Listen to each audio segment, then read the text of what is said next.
नमस्ते छात्रों। हम अपने पिछली अवधि में सूरज चमके आधी रात नामक पाठ को पढ़ रहे थे। उसके अंतर्गत हम नॉर्वे देश के बारे में जानकारियां प्राप्त कर रहे थे। नॉर्वे देश की राजधानी ओस्लो, ओस्लो का जो समुद्र तट के बारे में हम देख रहे थे। वहाँ का जो समुद्र तट जो था वो इस तरह दिख रहा था कि कोई चित्रकार चित्र निकाला हुआ है, अपने हाथों की कलाकारी दिखाया है उसमें। इस तरह वहां पे लेखक को आभास हो रहा था, प्रतीत हो रहा था। इसको लेखक को हिमांशु जोशी, इस पाठ के जो लेखक है, जो इनको यानी कि यहाँ पे जो लेखक है उनको उस तरह का एक आभास हो रहा था। देखिए आगे देखिए, कबूतर के आकार के पक्षी सीगल।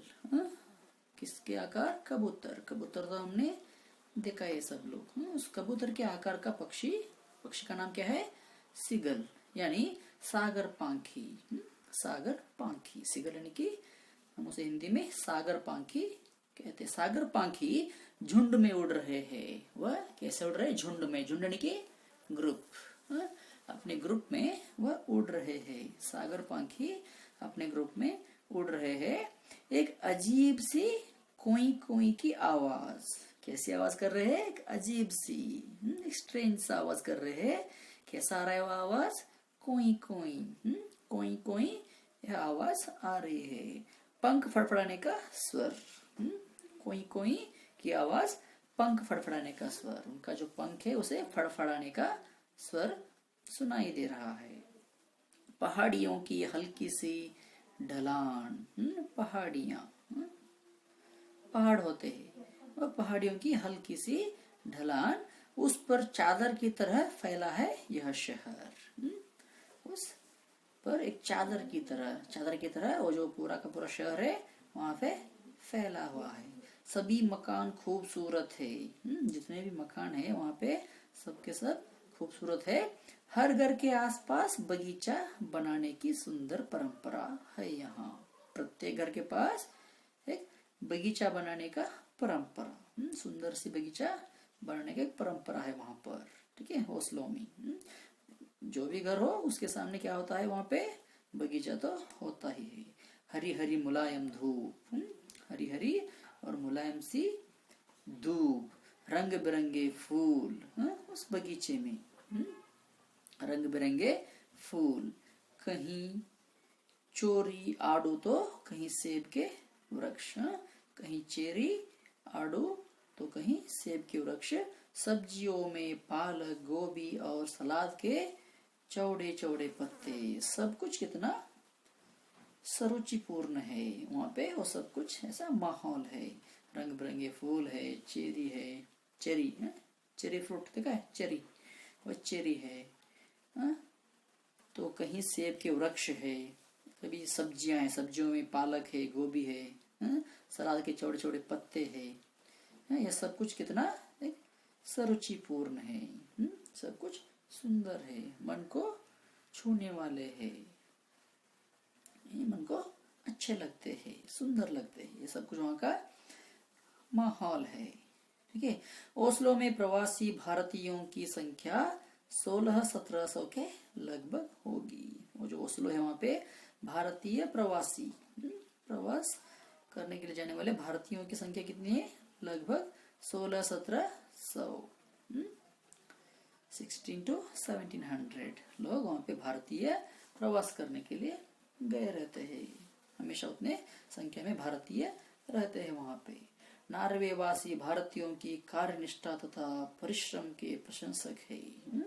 नॉर्वेवासी, नॉर्वे में रहने वाले जो लोग हैं वह भारतीयों की कार्यनिष्ठा, भारतीयों के बारे में, उनके कार्य के बारे में, उनकी निष्ठा के बारे में, परिश्रम के बारे में यह सब किया करते। वह प्रशंसक है, वह प्रशंसा करते हैं भारतीयों के बारे में, वह प्रशंसा करते हैं।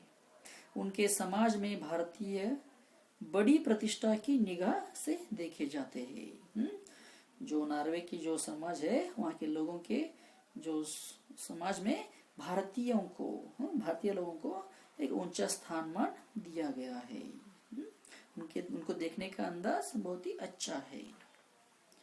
पश्चिमी दुनिया में भारतीयों का जितना सम्मान नॉर्वे में है उतना शायद ही किसी अन्य देश में होगा। पश्चिमी देश है, जो वेस्टर्न कंट्रीज है, उन सभी कंट्रियों में जो नॉर्वे के लोग जितना सम्मान देते हैं भारतीयों को, उतना सम्मान और कोई देश में नहीं देते होंगे, यानी कि उतना वहां पे सम्मान दिया जाता है। शाम को एक मित्र भोजन के लिए आमंत्रित करते हैं। शाम के समय उनका जो मित्र हिमांशु जोशी का एक मित्र क्या करते हैं, उन्हें खाने पर आमंत्रित करते हैं।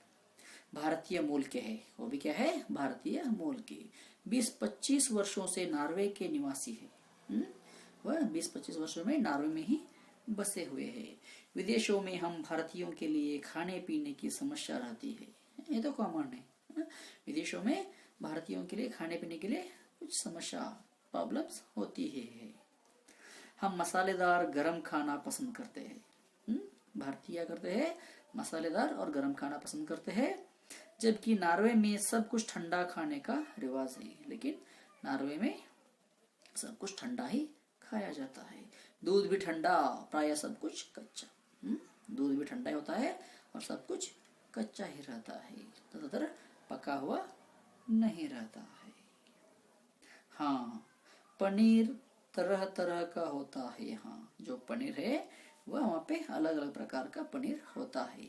दही भी दूध की तरह कागज की चौकोर बोतलों में बिकता है। जो दही भी दूध की तरह, जो दही है वह दूध जिस तरह पैकेट में बेचा जाता है, उसी तरह दही को भी वहाँ पे पैकेट में ही बेचा जाता है, कागज की बोतलों में बेचा जाता है। अतः जब कोई भारतीय मित्र भोजन के लिए आमंत्रित करता है तो मैं मना नहीं कर पाता। जो भी भारतीय मित्र भोजन के लिए जो आमंत्रित करते हैं, इनवाइट करते हैं, तब यह लेकर कभी उन्हें मना नहीं करते थे। वह उनके यहाँ भोजन के लिए चले जाते थे। ठीक है, आज की अवधि में इतना काफी है। हम अपनी कल की अवधि में इस पाठ को आगे बढ़ाएंगे। ठीक है, धन्यवाद।